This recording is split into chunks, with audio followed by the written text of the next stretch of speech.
Hola, esto es un episodio de Sumergencias, el programa donde surgen conversaciones que no han sucedido antes. Un espacio en el que dar voz a aquellos proyectos, fricadas y reflexiones que se escapan de las fronteras habituales. Vamos, que toda persona que pasa por aquí tiene que contarnos una historia suya. Que quizá no es por la que más se le conoce, pero seguro que no nos deja indiferentes. Por eso, Sumergencias, siempre somos personas curiosas que nos reunimos para conocernos y conversar sobre lo que nos apasiona. Soy Santiago Pérez Alonso y he llegado aquí porque, bueno, desde hace ya muchos años conozco a Dani Llamas, estudiamos juntos la carrera de diseño industrial y ya cuando estábamos terminando fue la persona que estuvo impulsando y fundando la asociación de AIDI. Y desde entonces pues hemos seguido en contacto ya no solo a nivel de colega profesional, sino también como amigos a través de acudir a eventos de AIRI ha sido una muy buena excusa para estar en contacto y otros eventos donde que a él le podían interesar y que yo también participaba, pues hemos seguido siempre manteniendo la relación. Así que en un momento dado considero que tenía algo que aportar a este podcast de Sumergencias y me contactaron para venir aquí. Y hoy estamos hablando con Pablo. Así que, bueno, Pablo, preséntate también, cómo conoces a Idi. ¿Qué tal, Santi? Pues muchas gracias. Feliz de estar aquí. Tengo un poco de envidia porque tienes una relación con alguien que yo también conozco, Dani Llamas, pero realmente mucho más intensa. Yo conocí a Dani Llamas y por lo tanto el trabajo que hace, luego la presentación del libro el año pasado y la relación con Aidi, quizá antes de que alguna de estas cosas sucedieran, que fue en 2019 con un proyecto que él tenía que se llama Macedonia. Y hablábamos porque él veía en la empresa en la que yo estoy, que se llama Kaleidos, que desarrollamos software, un modelo como una especie de template, ¿no? Una plantilla en la que basarse para construir también un proyecto empresarial quizá, o no, que ya digo, se llama Macedonia. Y hemos mantenido contacto desde entonces. No nos vemos habitualmente ni tenemos una relación así cercana, pero siempre que puedo estar en la órbita de AIDI, este tipo de proyectos o cosas que él organiza o gente afín, pues me uno, como es el caso hoy, que Sí. estamos aquí conectándonos gracias a AIDI. Así que, bueno, pues nada, vamos al lío, vamos a conocernos. Y tengo muchísimo interés en Sí, descubrir con quién estoy hoy pasando un buen rato. yo también, porque bueno, aquí nos dicen, he encontrado a alguien con el que seguro que vas a conectar, que yo creo que tenéis algo en común, así que os ponemos ahí a hablar, seguro que encajáis. Así que es verdad que tengo bastante curiosidad. Y bueno, aquí el tema que nos ha traído en común, en este caso, es nuestra afición por la ciencia ficción, la fantasía, la Edad Media. No sé, cuéntame, me han dicho que practicas tiro con arco o te gusta el tema de la arquería. No sé, cuéntame. Sí, yo te puedo contar algunas cosas y luego a ver dónde hay solape y dónde no, y vemos. Efectivamente, yo practico tiro con arco, pero realmente la ficción es más la lectura de ciencia ficción y fantasía, y Ujú. sobre todo fantasía. Particularmente la obra de Tolkien, pero también de Ursula K. Le Guin y otros autores, pues, del principio del siglo pasado. En fin, todo ese mundo me fascina. Y claro, como tiene un poco de toque pseudo medieval, ¿no? Sí. Pues siempre te acercas a esa época con un poco más de interés porque también te ha alucinado lo que has leído y, bueno, pues proyectas evidentemente un poco una imagen mitificada de la Edad Media a través de la lectura de fantasía. Que es mejor, ¿eh? Luego, cuando empiezas a saber algunas cosas de la Edad Media, dices, me gustaba más la versión fantástica y romántica de... Hay un poco de todo, porque hay mitos que molan, luego se destruyen, y otros que pensabas que era peor y es mejor. La Edad Media te sorprende para bien, ¿no? O sea, Bien, es verdad. la verdad es que no deja de sorprenderme. Entonces, es verdad que si conectas la Edad Media con la literatura fantástica, los juegos de rol, por ejemplo, que me encantan y que estoy muy involucrado, y pues es verdad que el tiro con arco llega un momento en el que puede aparecer en tu vida. Entonces, esto fue un regalo de Ángela, mi mujer, hace ya 10 años, para hacer una actividad conjuntamente. Pero la gracia es que practicamos tiro con arco en bosque.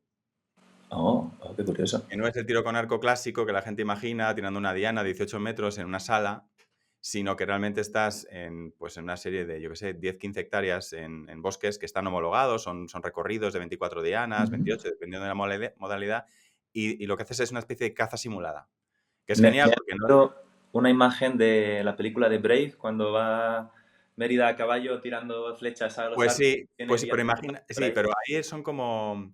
¿A qué tira Mérida ahí? Tira a dianas, ¿no? A dianas Creo con que tiene centro. unas dianas colgando de distintas Sí. ramas de los Pero bueno, árboles. ese rollo, puede ser a caballo o puede ser a pie, que es lo normal, porque tirar con arco a caballo requiere dominar 2 disciplinas y eso es pedir mucho.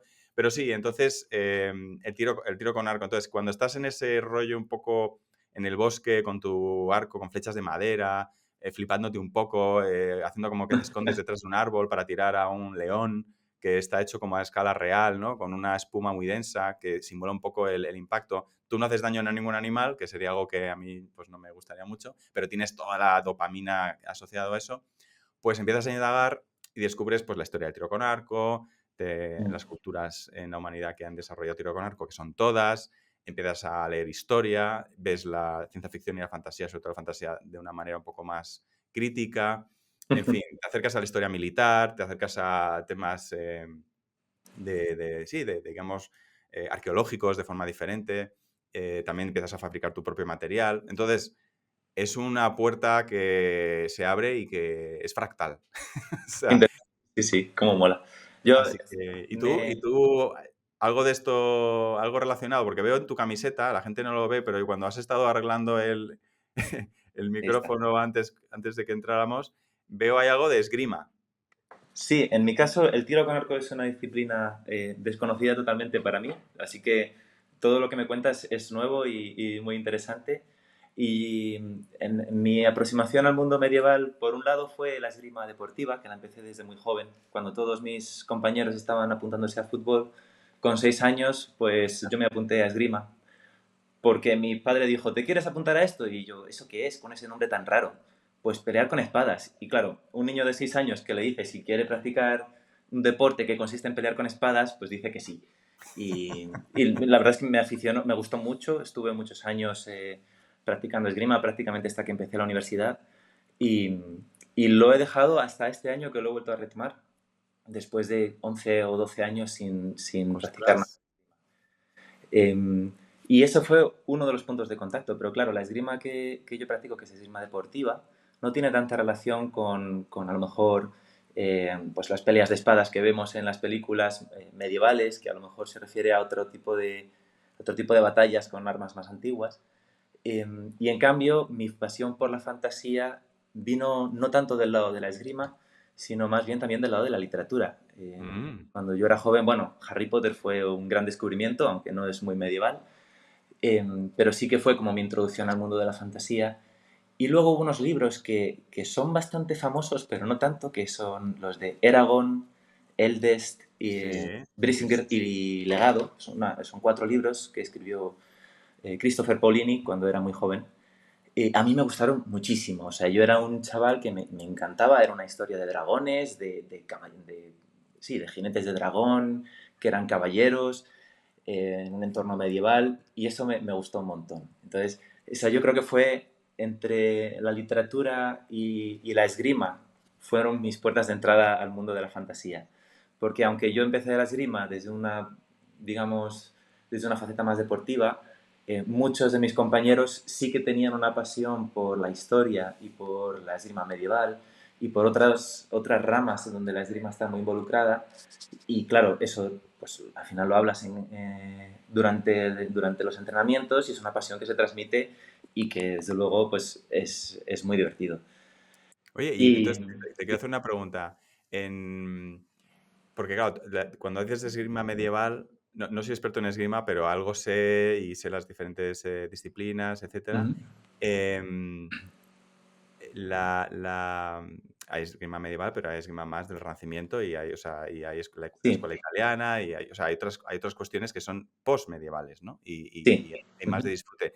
Que también el tiro con arco bebe mucho de incluso de la época victoriana en el siglo XIX. O sea, que muchas de las cosas que entendemos que son medievales realmente no son medievales, los son, medievales, sí, sí, son sí. postmedievales.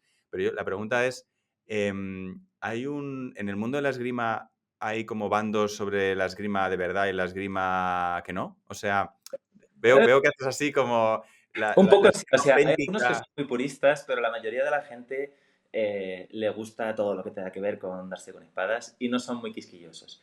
Y lo que sí que nos gusta mucho es, dentro de que no nos ponemos muy burros, como odiando todo lo que no es exactamente esgrima o tal, No, al revés, nos gusta todo y luego nos gusta aprender sobre qué es exactamente la espada ropera o cuando Ya, hablamos de esgrima antigua no es lo mismo la esgrima a lo mejor o las espadas que podían utilizar los romanos que las espadas que se utilizaban en la Edad Media, incluso que se siguieron usando empezando ya la Edad Moderna, pero rápidamente ya pasaron a la espada ropera, que es, la espada ropera es, para que nos entendamos, la de los mosqueteros o a la triste, que es una espada más fina, con una cazoleta, sí. mucho más ágil que las que se usaban previamente, que son espadas más grandes, ¿no? Y sí, efectivamente. De hecho, hace poco estuve hablando con un amigo que se ha apuntado a unos cursos de esgrima histórica. Sí, Y le molesta un poco la gente que hace esgrima antigua, porque la esgrima lo que él dice es que la esgrima histórica está basada en unos textos con unos tratados que explican exactamente las posiciones, correcto. Sí, sí, sí. con sus nombres y demás, y que a veces otros tipos de esgrima antigua eh, no se tiene tanta referencia escrita y se recrean o se reconstruye cómo podría ser ese tipo de combates o cómo podría ser los movimientos basado pues, en el resto de armadura y tipo de arma que tienen. Entonces a él dice, no, no, la esgrima histórica es aquella en la cual tenemos unos tratados que te indican cuáles son las posiciones y cuáles son los movimientos, y entonces eso sí es histórico. Lo demás es especulación. Eh, pero bueno, Claro, y luego pero es está la esgrima curioso, que sí. se utiliza en películas, que prácticamente es No, coreografía, no, no, ya, sí, y eso eso. ya es otra historia Mira, diferente. ahí así conectamos con los puños, con el tiro con arco, no te preocupes, que se ven auténticas barbaridades y cuando hay alguna que destaca por la fidelidad, todo el mundo, ¡oh, maravilloso! Sí, Sí. pasa igual con el tiro con arco. También hay tratados, tanto tratados chinos, por ejemplo, siglo XIV, Ujú, muy pero que también te das cuenta de que no puedes utilizarlos al pie de la letra porque son un contexto de entrenamiento militar, entonces ujú, no es exactamente cómo se utilizaría, sino cómo se enseña. Entonces es ujú, muy histórico y es fiel, pero no es necesariamente cómo se tiraría de verdad luego. Eso a lo mejor se ha perdido y sin embargo puedes reconstruir cómo sería una batalla porque hay cronistas que te cuentan cómo fue una batalla. Y entonces, y eso también debería valer, ¿no? Y sin embargo no hay un tratado detrás. O sea que ujú. todo es muy fragmentario y permite que la gente un poco pueda moverse como en bandos y tener sus pequeñas Sí, diatribas diletantes, en mi opinión. Lo importante yo creo es si esta es una afición que en general da la bienvenida a todo el mundo y que solo en algunos casos extremos hay como mala sangre por cómo las cosas se interpretan, ¿no? Y por lo que dices, me imagino que pasa un poco como con el tiro con arco, que salvando algunas excepciones, aquí de lo que va es de disfrutar, de tirar sí. con el arco que sea, de la manera que sea. Es algo minoritario, tampoco nos vamos a poner aquí.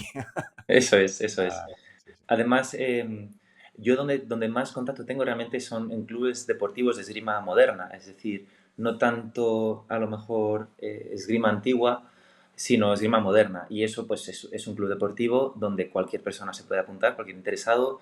Normalmente incluso las primeras clases son gratis.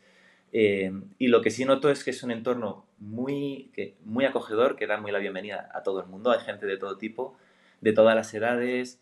eh, Dentro de los cuales algunos también tienen afición por otro tipo de esgrima más antigua. Pero también existen sitios donde la gente va directamente a enterarse sobre qué es esto de la esgrima antigua. Yo a Ya. través de este club, por ejemplo, sí que hice algo de esgrima ropera y luego junto con el maestro y tres o cuatro compañeros más nos íbamos aliados con una empresa de guía para turistas, íbamos a hacer una representación completamente disfrazados de la triste en un Sí. callejón de Toledo, nos dábamos Qué bueno. cuatro palos, nos acabamos todos muertos, pero eso servía como excusa para luego el guía turista explicar tanto cómo era la esgrima, como qué pasaba con los soldados de los tercios una vez que se acababan las guerras de Flandes y vendían su espada como mercenarios, literalmente Ya, las ya. historias de la triste. Sí, sí, sí, sí. Y un poco explicar también las historias de la ciudad y ayudar a que esos turistas se imaginen cómo podría haber sido Toledo en otra época. Aprovecho para mencionar, soy de Toledo. No sé si tendrá algo que ver con mi pasión por las espadas, pero que es una ciudad con un aspecto muy medieval y con una tradición de forja de espadas muy arraigada desde hace mucho, mucho Sí, tiempo. sí, sí. Entonces, supongo que también, que eso también forma parte de por qué yo he acabado aquí. Pues mira, hay un contraste ahí, puedo comentar y te puede ser todo interesante y para la gente que nos escucha. así como en España, ya sea en la forma, digamos, de Estado actual, como en los últimos siglos, la parte con los diferentes reinos, etcétera, la espada es una cosa muy característica, hasta el punto de poder presumir también de tratados y de estilos y hasta donde yo llego, ¿eh? El tiro con arco es el gran desconocido. O sea, Ujú, si tú no piensas que hay una tradición de tiro con arco en España o en la península ibérica, ujú. ¿sabes? No es una cosa No, que te venga a no. la cabeza. Y es muy triste porque es así. Pero parte del enfado de algunas personas sobre esa situación injusta de no entender el patrimonio histórico, sobre todo de la península ibérica en general, porque a partir de un momento los estados dejan paso a lo que es la geografía, ¿no? Ujú. Montamos la Sociedad Ibérica de Arquería Histórica. Mm, Eso fue durante la pandemia, 5 personas nos juntamos para intentar crear un espacio en donde estudiar una parte de la historia un poco perdida, ¿no? ujú, Perdida que va desde hasta el Neolítico, con yacimientos que tenemos impresionantes en la península ibérica, sí. hasta toda la parte de Al-Ándalus, que es la más prolífica y por lo tanto la más borrada, la más eliminada históricamente, porque no éramos nosotros, ¿no? O sea, desde un punto de vista decimonónico, eso no Bueno, es algo que tú quieras rescatar, es algo que quieres tapar, ¿no? Y sin embargo, ahí es donde estuvo la caballería ligera, con arcos compuestos, o sea, una modernez para la época bastante potente. Y eso se ha olvidado. Y eso además te conecta con tradiciones de tiro con arco que van, evidentemente, hasta Turquía, el este de Europa y así no te remontas hasta los mongoles, ¿no? Y todo eso se ha ujú. cercenado de Oye, forma muy triste y entonces te quedas como si no tuvieras patrimonio histórico arqueril, ¿no? Como si solo hubieran aparecido las ballestas en un momento dado, a partir del siglo XV y nunca hubiera habido una tradición arquera. Y eso es una pena porque eso que tú dices de recrear en Toledo, y que todo el mundo dice, claro, esto pasó aquí. Se podrían hacer muchas de estas cosas también con tiro con arco, pero la gente diría, no, pero esto no pasó aquí. Es como, sí, esto también pasó aquí, pero claro, hay que hacer un esfuerzo de desborrado sí, y que ponerlo en lleva su valor. tiempo. De todas maneras, no pasa nada, esto lo iremos haciendo poco a poco, con paciencia, y hay muchísimas otras culturas arqueras en el mundo que también merecen estudiarse, y esa es un poco la labor. Pero fíjate, de un cabreo de no poder, no sé, contar las cosas siendo tú el sujeto, ¿no? El sujeto histórico, nació hace unos años la Sociedad Ujú. Ibérica de Arquería Histórica. Y es ibérica porque es lo que tiene sentido, ¿no? Quiero decir que si vas a hablar de historia y de prehistoria, porque también nos remontamos ahí, tienes que Sí. hablar con los hermanos portugueses, los hermanos lusos y también de Andorra. Y con Ujú. eso, pues montamos una sociedad, una asociación cultural, digamos, transnacional, circunscrita a la península ibérica y obviamente a las Islas Canarias y Baleares y todas las islas portuguesas, pero para intentar juntar a la Y gente con esa afición. y que además seguramente se remonta hasta mucho antes de que existiera el concepto de España como tal. No, no, claro, no, pero Claro, claro, o entonces sea, no sí, habría que sí. decir asociación española, sino ibérica tiene mucho más sentido. Sí, ibérica porque se refiere a eso, una geografía, a algo que desde luego en escala geográfica, perdón, geológica, aguanta miles de años. O Sí, sea, eso es. Pues entonces, fíjate, no conocía yo, o sea, si pienso en culturas asociadas al tiro con arco, se me ocurren los hunos o los mongoles claro. y poco más. En realidad, no, como digo, para Bueno, mí el pero, tiro con arco es pero, muy desconocido. pero pensarías también en los ingleses en la Guerra de los 100 años, Ah, ¿no? bueno, Con el sí, es verdad, longbow. es verdad. Claro, o sea, un poco el rollo Robin Hood ¿no? Que Robin evidentemente Hood. es una leyenda anterior, pero pues es un poco la pena, ¿no? Que se limita al longbow inglés en la Guerra de los 100 años, que es como es, digamos, más bajo bien y mal, pues entonces es más cercano y queda guay tecnológicamente hablando, ¿no? Lo sientes más cercano. Y luego, efectivamente, pues Atila ¿no? Y los unos con arcos a lomos de caballos.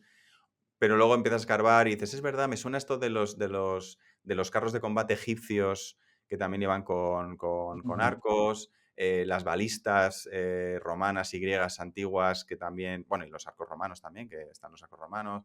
Corea, la península de Corea, tiene una historia ininterrumpida de tiro con arco. Digamos, la península de Anatolia, en este caso, siendo rigurosos, ¿no? La actual Turquía tiene también una tradición ininterrumpida de tiro con arco.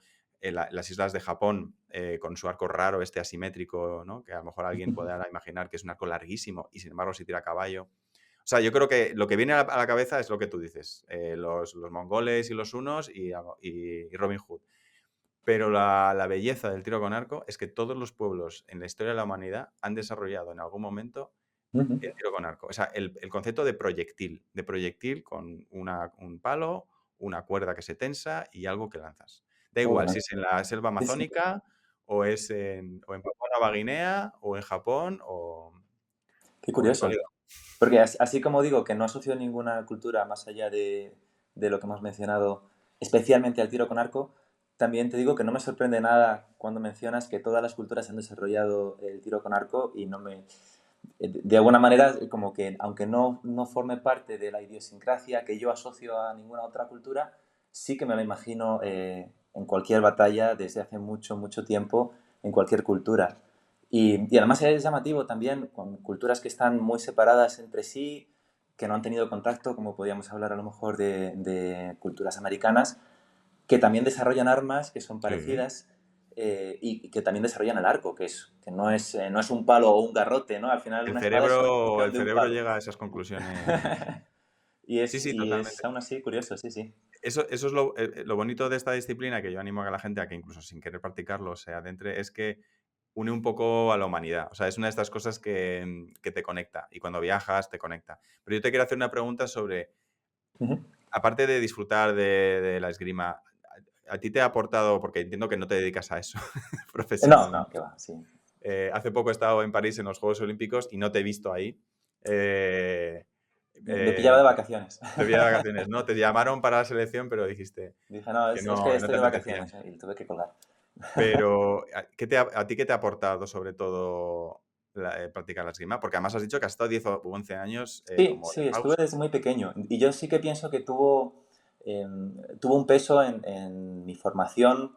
Al final, los combates de esgrima son combates individuales, de uno contra uno, y puedes desarrollar una actitud muy competitiva, mala o competitiva sana.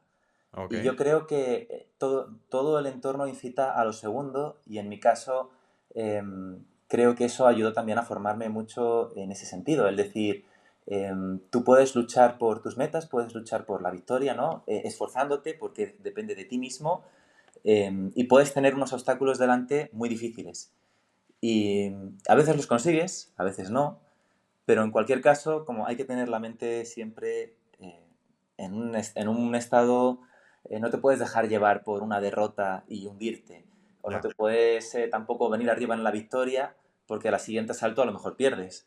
Entonces, saber llevar con deportividad esa competitividad aplicado en el caso de la esgrima, a lo mejor al combate de tú a tú, pero yo creo que luego sí que ha formado un poco mi carácter en el futuro a la hora de cómo afronto los retos que tengo con esa misma actitud de no puedo simplemente decir, bueno, pues si funciona, funciona y si no, no funciona. Tengo que poner esfuerzo, tengo que poner todos los recursos a mi alrededor. A veces tengo que entrenar, em, pero no siempre consigo lo que quiero. Y entonces me ayuda a gestionar la frustración, me ayuda a gestionar los éxitos y parece una tontería que no tiene nada que ver, pero yo creo que No, sí no, que no, me y ha yo ayudado a me desarrollarme imagino. como persona de esa forma.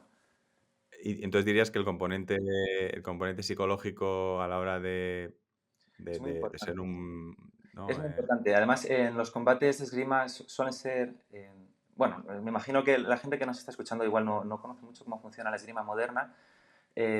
Son tocados, se cuentan tocados. Cada vez que un oponente pincha al otro, recibe un punto y se vuelve a empezar. Y los combates son normalmente a 15 puntos. A veces son a 5 puntos cuando hay que hacer varios combates rápidos, pero normalmente son a 15. Claro, a 15 puntos tú puedes ir ganando durante la mitad del partido y luego empezar a perder, porque el otro ha aprendido lo que le estás haciendo y ha aprendido a defenderse.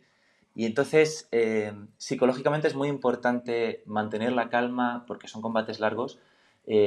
Como digo, no venirse arriba y confiarse y relajarse, porque entonces te gana el otro, ni tampoco venirse abajo cuando vas perdiendo, porque hay oportunidad de remontar. Incluso cuando el otro te está ganando por bastante, cada vez que se empieza un punto, se empieza desde cero. Y tú puedes llevar ese punto, y el siguiente, y el siguiente.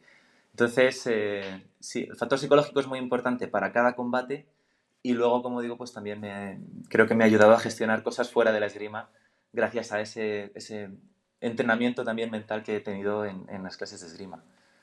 Pues mira, veo una similitud y una diferencia con el tiro con arco. Me da igual la modalidad. Yo hablo de la de Ujú, bosque, que es estar dando un paseo por el bosque con unas marcas por seguridad, ¿no? Y en determinados sitios tener como una piqueta que te dice, desde aquí es de donde tienes que tirar, ¿no? Y a lo mejor está a ujú, 15 metros, 20, 30, dependiendo del tamaño de la diana, pues estás a más distancia o menos, ¿no? Pero hay una cosa parecida. La parte psicológica es tremenda, o sea, es brutal. La confianza en que tienes el buen material, la confianza en que tienes la buena postura, hace muchísimo. Pero hay una diferencia y es que, claro, en esgrima tú tienes un oponente, ujú. pero en tiro con arco tú no, o sea, tú puedes competir contra alguien, pero tú no estás tirándole a él, Ya. ¿sabes? O sea, la flecha no va contra él, va contra una diana que está quieta. En principio está quieta, hay algunas veces que son móviles, pero eso es Ujú. más juegos, ¿no? Que es muy divertido. Solo dependes de ti mismo, no dependes de a quién Exacto. tienes delante, ¿no? Entonces, solo dependes de ti mismo. O sea, es bastante, en ese sentido, es devastador psicológicamente, Ujú. em, pero yo lo prefiero. O sea, yo en ese sentido prefiero depender totalmente de mí mismo, em, pero como no es una suma cero, como así es el caso de la esgrima, ¿no? Si Ujú. tú tienes un punto, se lo quitas al otro. O sea, en tiro con arco no. Si tú haces una muy buena diana, no le estás quitando la oportunidad a tu contrincante de hacer otra muy buena diana. Ujú. Entonces, si tú te vienes abajo en un momento dado, la remontada es más difícil, porque tú puedes remontar, pero si el otro sigue haciendo buenas dianas, como no le Ya. estás robando puntos, pues a lo mejor ya es demasiado tarde. O sea, las remontadas sin tiro con arco son mucho más difíciles. Evidentemente, si tú empiezas a demostrar si te estás jugando algo de verdad y hay tensión, ¿no? Si tú estás remontando, a ver, tú puedes tener un impacto psicológico en otra persona que dice, oh Dios mío, me está remontando. Y entonces, me está remontando, entonces empieza a tirar peor. Pero depende de él o de ella tirar peor. Tú Ujú. realmente no le estás robando nada, ¿sabes? Entonces, Ya, ya, ya, ya. claro, cuando yo veo un combate de esgrima es como, el punto solo puede ir para uno de los dos. Entonces, la remontada es como muy obvia. En tiro con arco, sin embargo, tiene que pasar más de una cosa para que la remontada se produzca. Pero a cambio depende solo de ti, de Ujú. inicio. Y hay una cosa que supongo que es diferente, que yo disfruto y es yo veo a la gente cuando está en esgrima, ¿no? Que da el punto, sobre todo cuando se juega una medalla y tal, y pega unos bocinazos, a unos gritos, ¡ah! No sé qué. A veces porque piensan que han dado y, bueno, yo qué sé, y el otro también, entonces los dos gritan, ¿no? Eso es muy, muy, muy curioso. En tiro con arco está muy mal visto gritar, porque, porque hay un silencio respetuoso de, oye, que el otro va a tirar después, ¿sabes? No te pongas a chillar. Fíjate. Pero, pero lo que es muy interesante es que tú puedes disfrutar solo, yendo solo al campo, en pareja, con algún amigo o lo que sea, y también en grupo. Y cuando Mm. digo que disfrutas es que si alguien tiene una buena flecha, realmente tú sientes también como la victoria tuya, salvo que justo estés compitiendo contra esa persona. Puedes decir qué buena flecha, pero mierda, ¿no? Lo que quiero decir es Ujú. que hay un disfrute colectivo, disfrute más íntimo y disfrute más individual que sucede, que es como un regalo. O sea, tú tiras tu flecha, pero luego también estás disfrutando de lo que hacen los demás. Qué buena. Y eso, ¿Sabes? Te voy a poner un ejemplo de algo a lo que me recuerda, que es un poco... eh, no sé por qué he hecho esta conexión, pero me recuerda cuando tú tienes un videojuego que es de un jugador y sí, te vas pasando el mando de una persona a otra. Que sí, sí, también sí. te alegras por los éxitos Sí, de sí, sí, ya tu te digo. compañero, aunque tú no estés Y te haciendo nada, frustras, y te te frustras alegras de por tus los... éxitos. Pues sí, yo creo que hay algo ahí como muy humano de la tribu cazando juntas, ¿sabes? Yo qué sé, que es que te sale solo, no puedes reprimir cuando ha sido un flechazo, aparte que estéticamente es muy bonito, ¿no? El vuelo de la flecha. Pues una cosa que a mí me gustaría también comentar, que yo creo que lo tienes más cerca, me imagino, es la parte del recreacionismo, que has dicho lo de Toledo. Ujú. ¿Y cómo ves esa parte? ¿Cuánto ayuda? O sea, si haces recreacionismo histórico, o de qué tipo lo haces, y cuánto has obtenido de ahí, si ayuda realmente a conocer más la historia, un poco tu visión del Sí. recreacionismo, porque es un debate constante, la práctica de algo y recrear históricamente algo, cómo hacerlo en público, cómo hacerlo riguroso, no sé cómo lo ves tú. Pues te voy a contar, realmente mi experiencia con el recreacionismo con la esgrima ha Sí, sido pequeña, pero me ha gustado mucho. Y luego, bueno, sí, yo empecé eso, pues con la esgrima deportiva y en un momento dado, cuando ya era un poco más mayor, más adolescente, ya me salía un poquito de perilla, pues sí que cogió mi maestro a un grupito de gente que nos gustaba este tema y nos empezó a dar otro tipo de entrenamiento los viernes, porque en principio no había clase los viernes. ¿El de zurrarse en público? El de zurrarse en público. Y además, en lugar de practicar coreografías, que es lo que hacen algunas personas, Sí. lo que él trataba de enseñarnos era si ves que te estoy atacando por arriba, pon la espada arriba, y si ves que te estoy atacando por la derecha, pon la espada a la derecha. Es decir, para que salga un poco más natural y más fluido y menos preparado. Y por eso teníamos que entrenar también. Ya. Entonces, a mí ese enfoque la verdad es que me gustó. Me gustó porque también nos ponía a prueba para estar atentos y gestionar nuestros reflejos. Y además, claro, nosotros cuando hacemos esgrima tenemos una serie de protecciones y Sí. en este caso no las tienes. No tienes una careta porque estás haciendo un espectáculo de cara al público. Entonces, también la forma de pelear tiene que ser diferente porque no podemos poner en riesgo a la otra persona. Aunque yo le esté atacando desde arriba, tengo que contar con que si el otro no pone bien la espada o no se acuerda, pues que no le den la cara, que esté un poquito más lejos de la cuenta o que me desvío la hoja un poquito por el lado del hombro y no le rozo. Entonces, es otro tipo de deporte donde hay que practicarlo de una forma diferente. A mí me gustó mucho esa iniciación porque em, me causó un grandísimo interés por los libros de Alatriste y por los libros de Mosqueteros, que a su vez me provocaron un interés por conocer cómo era realmente la esgrima de esa época y la vida de esa época en España y en otros sitios de España. Y yo creo que el recreacionismo tiene varios objetivos, pero ese es uno de los principales. No es necesariamente enseñarte las cosas tal cual eran, sino generarte el interés para que tú puedas seguir buscando información sobre eso. Entonces, suele ser muy vistoso, porque la gente se viste de época. Aparte de estas que digo que eran de esgrima ropera, de la época pues eso, del siglo XVI a lo mejor, también he participado en alguna otra recreación de esgrima antigua, concretamente en una recreación de la entrega de la ciudad de Toledo de los moros a los cristianos durante la Reconquista, que fue una entrega pacífica, o sea, fue una rendición realmente de la ciudad, no fue un asedio que rompen las murallas y entran todo el mundo a pegarse. Entonces, en un momento dado se rindió la ciudad y lo que se hizo fue como una especie de justas o peleas recreacionales para celebrar que no había habido una guerra. Esa fue la excusa que se Mm. hizo durante esa recreación. Se hizo como la entrega de llaves, una ceremonia, un montón de gente con trajes de la época y luego como salían dos soldados al centro y se pegaban. Y luego salían otros dos y se pegaban. ¿Eso sucedió así? Posiblemente no. Eso fue la excusa para dar un poco de espectáculo, para conmemorar un aniversario de ese evento, eh, pero yo creo que es algo que llama mucho la atención y que hace que a la gente que le guste siga investigando sobre ese tema y que diga, pues mira, no tomaron Toledo de esta manera, fue una entrega de llaves, pero lo fue o fue un asedio, porque yo había oído que había estado asediada durante muchos años. Y entonces vas investigando y vas conociendo la historia que hay detrás realmente de la recreación. A mí particularmente sí que me parece que la recreación tiene que ser un poco vistosa, tiene que ser lo más fiel posible, pero que su objetivo principal sea despertar la curiosidad de la gente que lo Sí, está sí, viendo. totalmente. Eso es lo que yo Hay pienso. un recreacionismo que es de cara al público, que entonces tiene que tener vistosidad, y luego está el recreacionismo eh, como interno privado, en donde la gente se monta sus Ujú. campamentos y lo máximo que se acepta son empastes, ¿no? En los dientes, ¿no? Pero ahí realmente lo que se busca es la fidelidad total, o lo máximo que se puede, los materiales, Sí. todo, o sea, la vestimenta, como tiñes todo, o sea, todo tiene que ser lo más Las plausible gafas tienen posible. que ser de época, todo eso. Las gafas, si podía haber algún tipo de gafas, podía ser de época. Y entonces ahí te puedes permitir ser como menos vistoso, como más aburrido, pero si realmente lo que quieres es Pero más auténtico. el simulacionismo, perfecto. Pero claro, cuando tienes público que está ahí en la barrera, lo que pues quieres, pues espectáculo, cosas más coloridas, etcétera.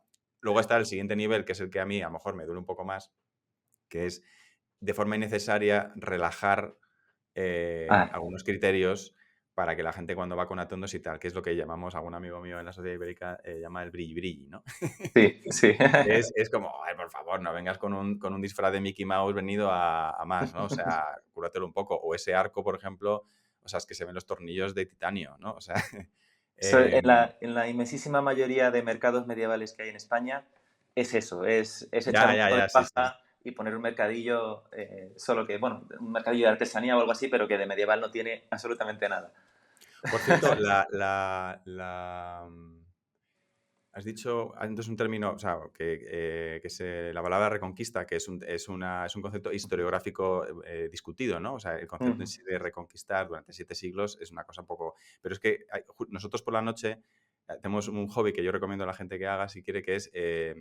leemos de un diccionario etimológico pues unas 6 palabras, ¿no? Es como antes de dormir, pues en concreto yo a mi mujer leo del diccionario etimológico Corominas, el abreviado, el cortito, 6 palabras, ¿no?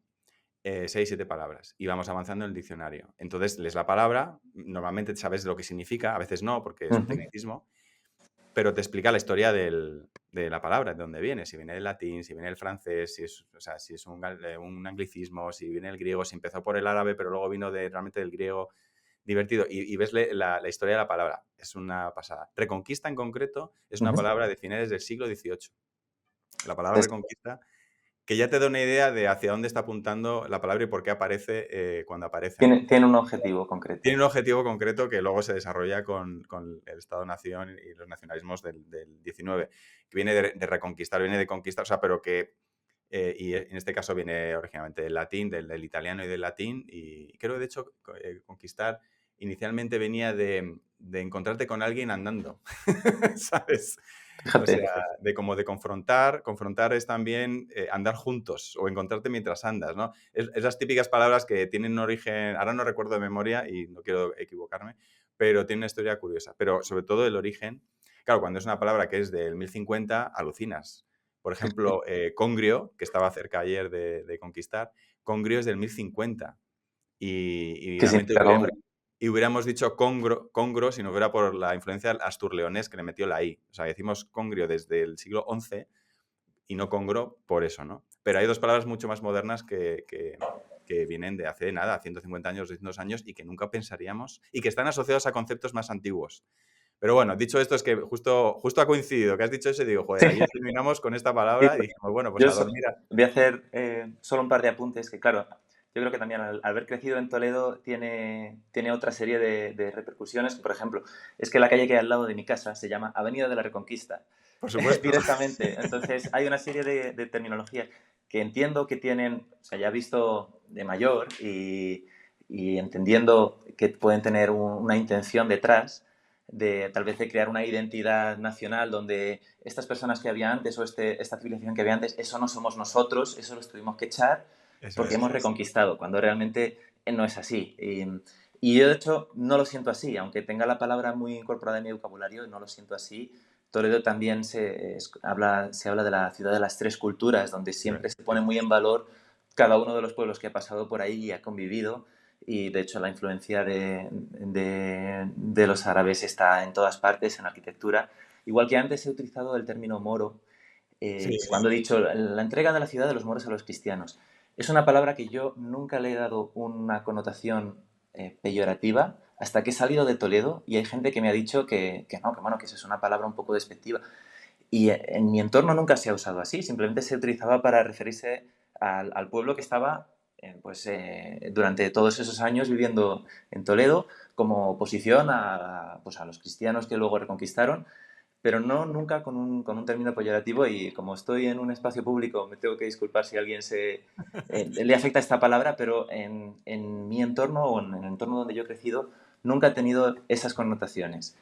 Y nada, solamente quería Pues como nada, no, no, dicho queda, dicho porque queda.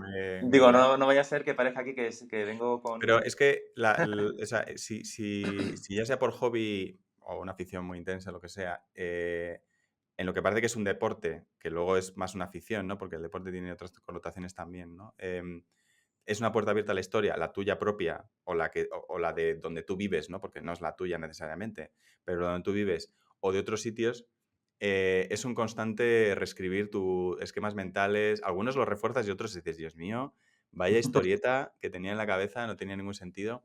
Y, y el problema es que como dicen en inglés, es un rabbit hole, ¿no? O sea, como te metas ahí, no sales. Entonces supongo que hay que tener una disciplina de hasta dónde puedes meterte porque no lo podrías abarcar todo, ¿no? Pero bueno, por lo menos en algunas cosas que te tocan más de cerca, pues estar informado. Y además esto se sigue evolucionando, o sea, lo que es historia o incluso la propia arqueología, ¿no? Es una disciplina científica que da vergüenza hace 150 años y ahora un poco menos, ¿no? O sea que, en fin, que esto O sea, que hay que ir con una perspectiva un poco humilde y crítica en muchas de estas cuestiones. Pero bueno, yo no te he preguntado a qué te dedicas de verdad. Pues sí, es cierto. Sí, a lo que No no, soy esgrimista olímpico profesionalmente, pero no a lo que sí. todavía. De hecho, ya, mi padre ya me decía cuando era joven, dice, Santi, las siguientes Olimpiadas al final no van a ser en Madrid, pero igual son en, no sé, en Londres. Y si te esfuerzas a lo mejor vamos, pero no. No, yo al final estuve estudiando diseño industrial. Ya. Yo creo que me gustaba mucho también dibujar de pequeño y el tema de la fantasía siempre me ha alimentado mucho a la imaginación. Y al crecer, pues acabé estudiando una ingeniería en diseño industrial. Actualmente vivo en Ámsterdam, trabajo allí para una empresa y prácticamente mi trabajo tiene más que ver con ingeniería mecánica que con diseño y nada que ver con esgrima, ni con fantasía, ni con nada medieval. Pero bueno, siempre a mí me gusta cultivar todos estos hobbies. Creo que está bien tener como que no sea tu trabajo lo único que te define, sino es una parte de ti y los hobbies son otra parte de ti, las aficiones son... Todo eso va configurando quién eres. Y Pablo, ¿y tú a qué te dedicas? Antes has mencionado un poco por encima que tenías un proyecto en el cual Dani se inspiró para hacer otro proyecto. Sí, bueno, esa era Cuéntame. la idea original, no sé al final hasta dónde llegó esa idea, ¿no? Pero yo soy, trabajo en una empresa que se llama Calate, es una empresa española de desarrollo de software que nació en 2011. Soy el CEO, Ujú. pero soy cofundador con otras 13 personas y somos una empresa de desarrollo de tecnología de open source, de software libre. Y recientemente hemos pivotado de ser una empresa que desarrollamos tecnología para otras startups tecnológicas que aspiraban a ser el siguiente Google, o el Facebook o lo que fuera, ¿no? O el Airbnb o lo que fuera. Espero que hay mejores ejemplos que esos, pero vamos, para que la gente se haga una idea. Y ahora desarrollamos un producto de diseño de interfaces de usuario, Mm, software libre que se llama Penpot, ujú. Penpot. Y la verdad es que estamos muy contentos con cómo hemos desarrollado el producto, cómo está evolucionando y cómo estamos un poco luchando contra el status quo de herramientas propietarias, cerradas, carísimas, inaccesibles para mucha gente. Y entonces, bueno, pues mi día a día es ese.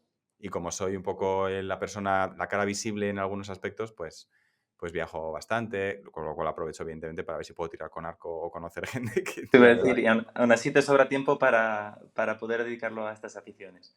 Sí, sí, Que a sí, veces los sí. CEOs Bueno, están con mucho es que lío. piensa que la compartimos esa otra afición, la afición más líquida, que es la literatura, que es leer, Ujú. es que es muy difícil, o sea, siempre está ahí, siempre rellena un hueco. Entonces, eso como mínimo, viajando o sin viajar. Y luego, pues, es muy bonito conectar con gente con estos temas, ¿no? O sea, yo he estado en muchos países en donde estás tirando con arco, por lo que sea, y de repente estás conectando con esa persona y a lo mejor ni siquiera entiendes muy bien ni su idioma, o sea, pero hay algo ahí que te Sí, une y de repente pues hay unas amistades como que atajas, ¿no? O sea, como que das un montón de saltos, mucho más que con ciudadanos tuyos. a mí me ha pasado, me fui a vivir a Ámsterdam hace 2 años y claro, es una ciudad donde no conozco a nadie, he tenido que buscar entornos donde conocer a gente y conectar y hacer un círculo de personas con las que yo esté cómodo. Y me he dado cuenta que hay ciertos puntos donde si vas, el perfil de gente ya tiene un filtro que no sé por qué conecto mucho más que si voy a un evento cualquiera donde va todo tipo de personas. Y esgrima o este tipo de otros eventos de fantasía o de juegos de mesa, por ejemplo, no sé por qué atraen a un tipo de público que tiene algunos intereses en común con los que yo por lo menos me siento como mucho más conectado, mucho más a gusto. A mí eso me pasa, y vamos a ir concluyendo ya, pero recojo esa idea. A mí me pasa, yo estoy en otra sociedad, yo he hecho la Sociedad Ibérica de Arquería Histórica, pero también formo parte desde hace casi 30 años, sí, 30 años, de la Sociedad Tolkien española, ¿no? uh, Y lo que dices es verdad, hay un cierta, no sé si es un talante, una forma de pensar con el que conectas, y eso me encanta. Me encanta sobre todo cuando hay variedad de personas, o sea, por ejemplo, yo no ujú, suelo participar de asociaciones en donde claramente son todo tíos o solo de una clase social. Ya hace mucho tiempo que evito eso, o sea, yo tengo que estar, ujú. tiene que haber unos mínimos de calidad demográfica y representatividad y diversidad, ¿no? Y la Sociedad Tolkien, por ejemplo, me lo da, y la Sociedad Ibérica de Arqueología Histórica me lo da, o sea que por ahí bien. Y el tiro con arco en general, por ahí bien. Pero también evito caer en encontrarme siempre con ese tipo de personas que son muy afines. Es decir, que es muy cómodo, es muy confortable, Ujú. pero es como, vale, pero me tengo que buscar otros sitios en donde, no sé, hay algo de fricción, porque, ¿sabes? Que está Sí, sí, genial y al mismo tiempo es como, vale, pero no todo puede ser esto, ¿sabes? sí, Así sí, sí, que, desde luego.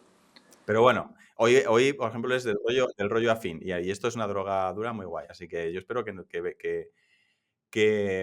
podamos, no sé, seguir charlando en otro momento. Por ahora, si te parece, podemos despedir el episodio del podcast. Tengo la información para que la gente, si quiere seguirte en Instagram, lo haga en @santiago.perezalonso, todo en minúsculas, seguido, etcétera. @santiago.perezalonso. Entiendo que es una cuenta de Instagram personal, ¿no? O sea, Sí, es una cuenta personal. Me gusta dibujar, como digo, suelo subir ah, ahí mis dibujos y de vez en cuando también me gusta disfrazarme y también subo mis disfraces muy bien. y un poquito las fotos de mi día a día. Sí. Vale.